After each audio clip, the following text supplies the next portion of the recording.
देखिए,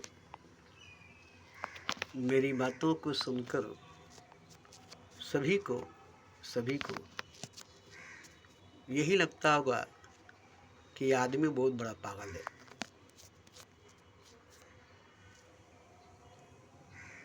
पूरी दुनिया को पूरी दुनिया को यही लगता है या लगता होगा कि आदमी पागल है। रोज एक ही बात को दोहराता है, एक ही बात को रोज दोहराता है, बार बार एक ही बात, बार बार एक ही बात, और इसके पास कोई दूसरी बात ही नहीं है, और इसके पास कोई दूसरा बात ही नहीं है। तो देखिए, मैं पागल नहीं हूँ, भले ही आपको पागल लगता हूँ। मुझे भी तो पूरी दुनिया पागल लगती है, पूरी दुनिया मुर्दा लगती है, पूरी दुनिया सोई हुई लगती है, पूरी दुनिया बेहोश लगती है, पूरी दुनिया नशे में डूबी हुई लगती है। और ये सच भी है, जरा भी झूठ नहीं है।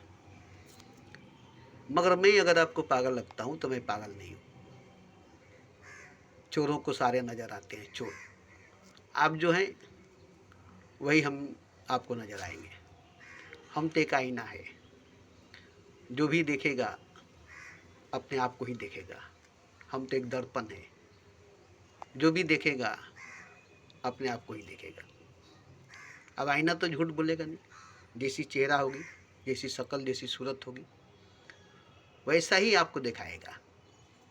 तो आप अभी करेंटली इस वक्त जो हैं वही आप मुझे देखकर समझेंगे। जो आप हैं वही आप मुझे समझेंगे। जैसा आप हैं वैसा ही मुझे आप देखेंगे। हर कोई ठीक आईने की तरह, दर्पण की तरह, जिसकी अपनी कोई सूरत, अपनी कोई शक्ल नहीं होती। जो उसमें अपनी सूरत देखेगा उसको उसी की सूरत दिखाई देगी। जो अपनी शक्ल देखेगा उसको उसी की शक्ल दिखाई देगी। आईना को कोई देखता नहीं, बस अपनी सूरत, अपनी शक्ल को देखता है। और जो जैसा है, बदला है, बदसूरत है, खूबसूरत है, सुंदर है, तो वो वैसा ही दिखाई देगा। ऐसे ही मेरे सामने, मेरे आगे जो भी आएगा उसकी असली सूरत, असली शक्ल दिखाई देगा। मुझे देखकर वो अपनी ही शक्ल, अपनी सूरत को देखेगा। जैसे आईने को देखकर अपनी शक्ल, अपनी सूरत को देखते हैं, दर्पण को देखकर अपनी ही शक्ल, अपनी सूरत को देखते हैं, ठीक ऐसे ही जो जैसा है, जिसकी जैसी भावना है, जिसकी जैसी सोच है, वो वैसा ही मेरे लिए सोचेगा, वैसा ही मुझे देखेगा और वैसा ही मुझे पाएगा। पानी के जैसा, उसमें जो भी रंग डाल दे उस रंग में वो रंग जाएगा। ऐसे ही तो मैं एक ही बात को बार बार क्यों कहता हूँ? अरे भाई, एक ही तो खुदा है, और खुदा की बात को हर एंगल से, हर पहलू से जानता हूँ, इसलिए मैं बोलता हूँ। अभी जानिए, अभी बोलेंगे। जो भी जानेगा वो बोलेगा, और जो भी जाना है वो बोला है।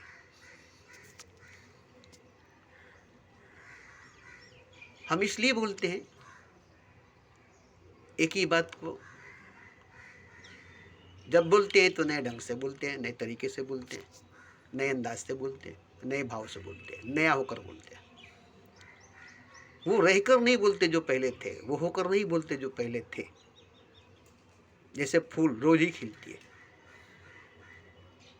मुरझाने के बाद फिर खिल जाती है। वही गुलाब मुरझा गई, फिर उसी जगह पर एक नया गुलाब खिल गई। वही खुशबू देगी, वही सुंदरता, वही रंगत होगी जो अगले गुलाब की थी, जो हर गुलाब की है।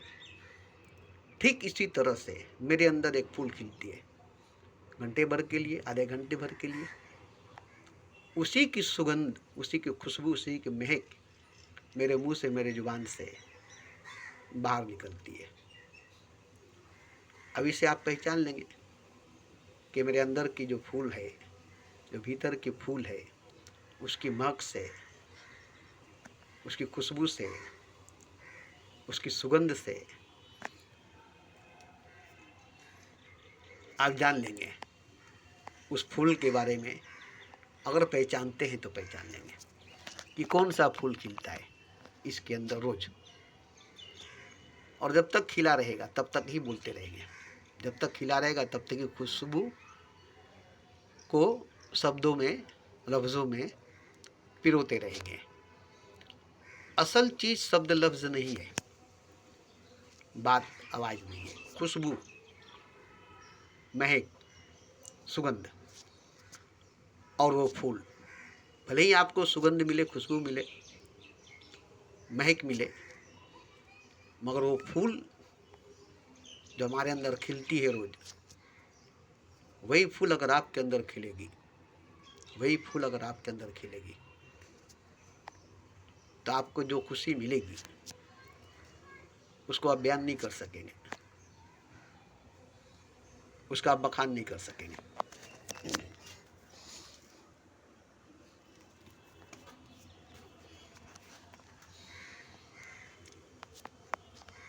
तो बात दो नहीं है, एक ही है, और एक ही खुदा की है।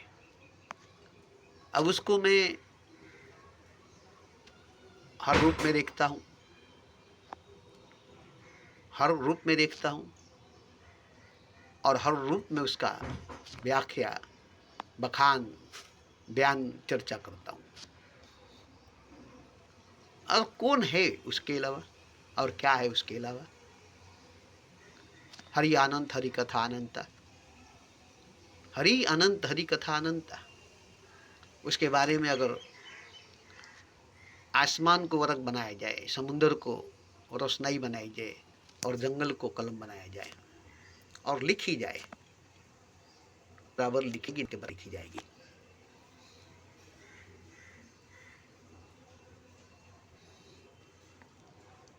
अभी बताइए कि हम कितने बोले हैं 40 सालों से? कितना बोले हैं 40 सालों से? हमसे पहले भी बहुत बोलकर चले गए। उससे पहले कितने शायर आए और आकर चले गए। कुछ नगमे गाकर चले गए, कुछ आहें भरकर चले गए। हजारों बुलबुलें आए, सब अपनी अपनी बोलियां बोलकर उड़ गए।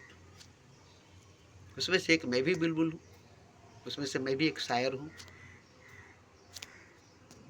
जो अपने ढंग से, अपने अंदाज से बोल रहा हूँ। और देखिए, जेडे कृष्ण मूर्ति से पूछा गया, आप जो बोलते हैं किसको समझ में आया, कौन समझा? बोले किसी को समझ में नहीं आया, कोई नहीं समझा। अरे मुझे ही समझ में नहीं आया, मैं ही नहीं समझा। जो मैं बोलता हूँ, जो मैं बोल रहा हूँ, मुझे ही समझ में नहीं आया, मैं ही नहीं समझ पाया जो मैं बोलता हूँ, जो मैं बोला हूँ, तो मेरी बात को कौन समझेगा, किसको समझ में आएगा? तो बोले तो फिर बोलते क्यों हैं? हंसने लगे, हंसने लगे। अरे बेवकूफ, फूल खिलती है ना, उसका काम है खिलना। सूरज निकलती है ना, उसका काम है निकलना। एक दिन भी सूरज का निकलना बंद हो जाए, फूलों का खिलना बंद हो जाए, उस दिन मैं भी बोलना बंद कर दूंगा। अरे ये तो एक फूल है जो खिलती है, और उसमें से सुगंध, खुशबू मेरे शब्द बनकर, लफ्ज बनकर, अल्फाज बनकर निकलती है। तो दुनिया भर के बगीचों में कितने फूल खिलते हैं, कितनी खुशबू निकलती है, कौन महकता है फूलों की खुशबू को? डायरेक्ट फूल के पास बैठकर, जब तक फूल खिली है तब तक। एक भी ऐसा इंसान नहीं है पूरी दुनिया में जो फूल को, उसकी खुशबू को खिलते समय, खिलते वक्त बैठकर उसकी महक को, उसकी खुशबू को, उसकी सुगंध को महके, सूंघे और सारा ध्यान उसी पर लगा दे, जब तक वो महक रही है, सुगंध दे रही है, खुशबू दे रही है, खिली हुई है तब तक। अब ये बताइए कि वो खुशबू आती कहाँ से है? फूल के अंदर से, फूल की है।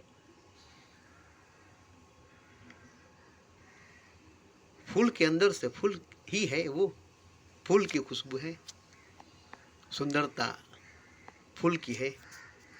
मगर आप कहेंगे फूल की है क्योंकि आपके सामने फूल है।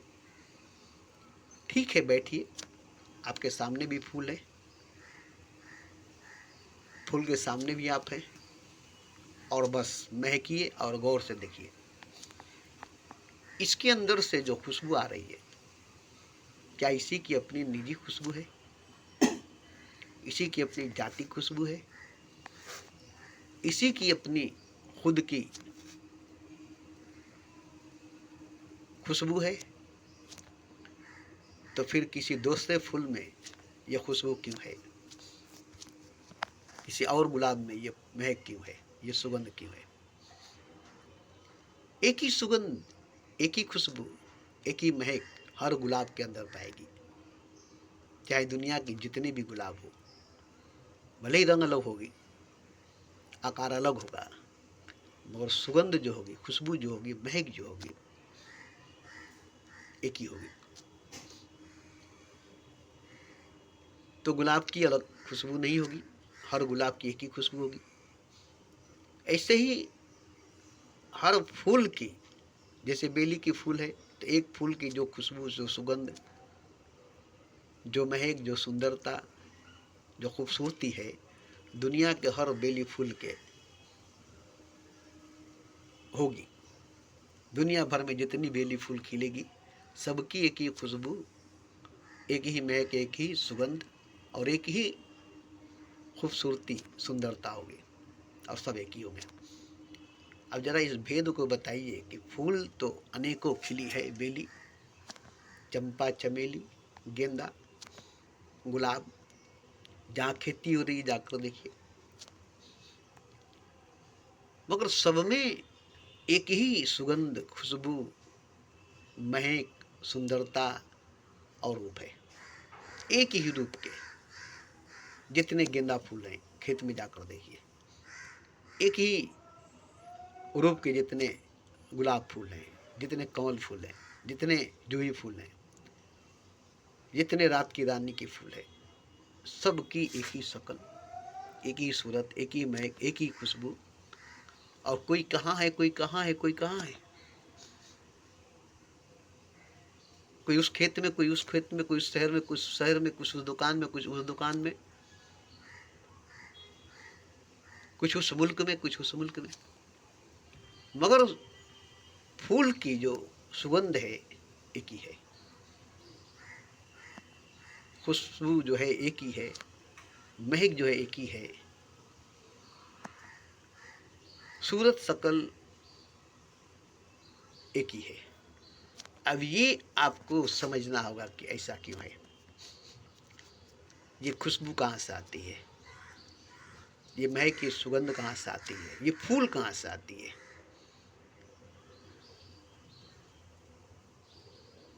बस यही आपको देखना है, पेड़ के अंदर से, पेड़ के अंदर से, जमीन के अंदर से, मिट्टी के अंदर से, आखिर ये आती कहाँ से है, आई कहाँ से है।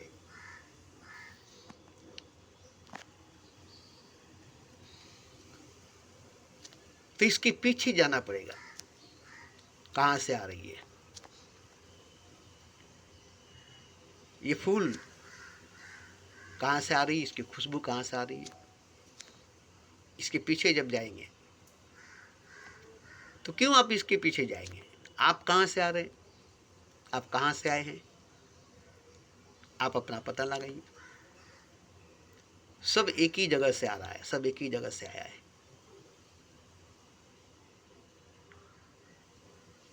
ये पूरी ब्रह्मांड, ये पूरी कायनात एक ही नूर से सब उपजे, एक ही नूर से सब उपजे, एक ही जगह से सब आ रहा है और एक ही जगह सब जाएगा, मगर उस जगह का पता किसी को भी नहीं है, उस जगह की खबर किसी को भी नहीं है। हम आए कहाँ से और कहाँ जाएंगे, इसका पता, इसकी खबर हमको नहीं है।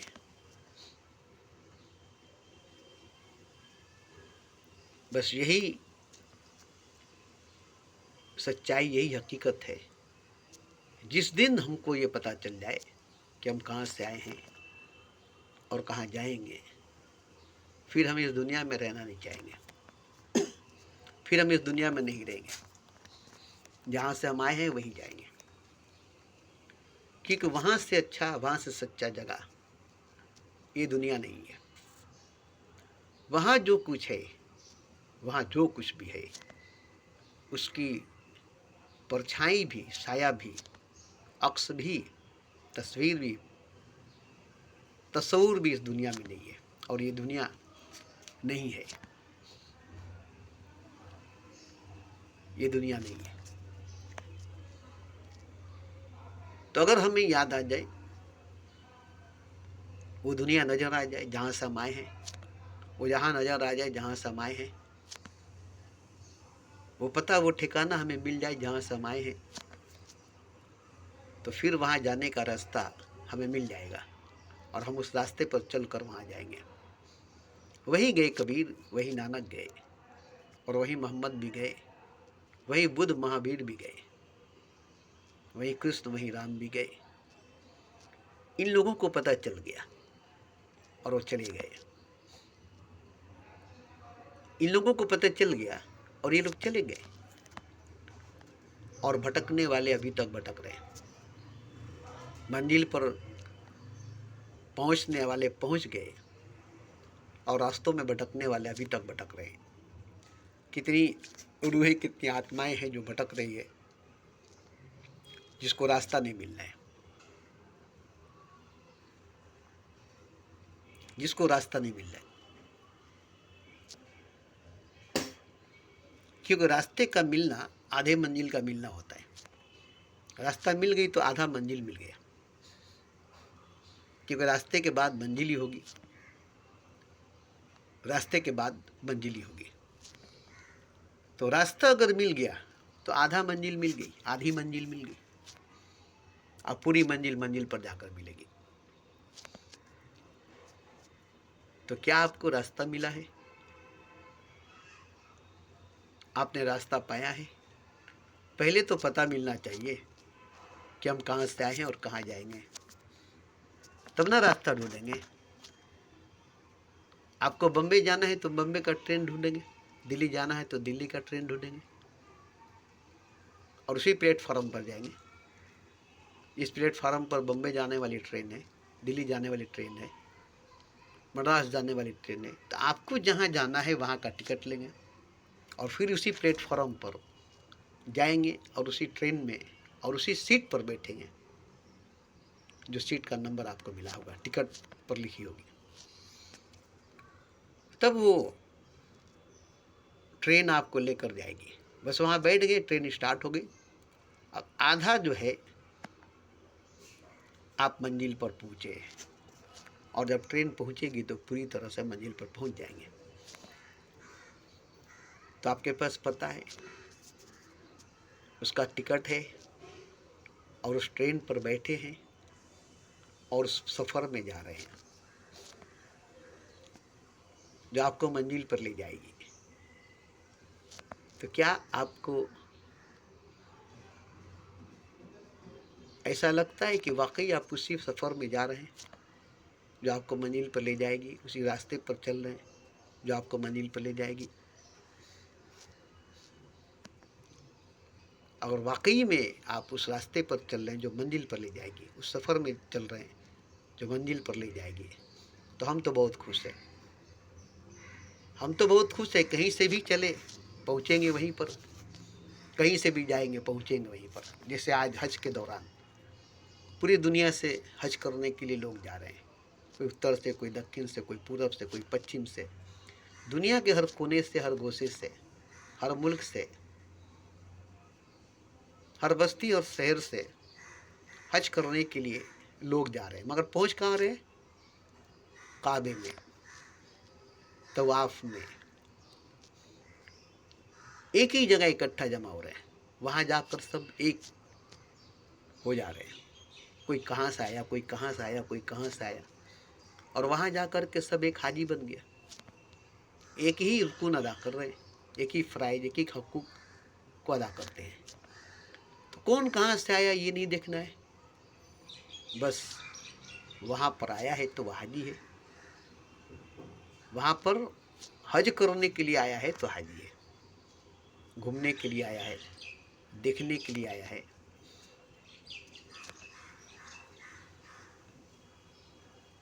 तो वो घूमने वाला, देखने वाला है, मगर हज करने के लिए जो आया है, हज के नियत से जो आया है, वो हज के तमाम इरकान को अदा करेगा, फ़राइज़ को अदा करेगा, हकूक़ को अदा करेगा, तब उसका हज होगा, तब वो हाजी होगा। तो इसी तरह से इस ज़िंदगी में, इस जीवन में आपको अगर वो रास्ता मिल गई है जिस पर चलकर अपने मंजिल पर पहुँचेंगे, तो हम तो बहुत खुश हैं। कहाँ से आप जा रहे हैं, कहाँ पर आप हैं, हमको ये नहीं देखना है, बस वहाँ पर आप पहुँचेंगे जहाँ पर हम पहुँचे। ठीक है।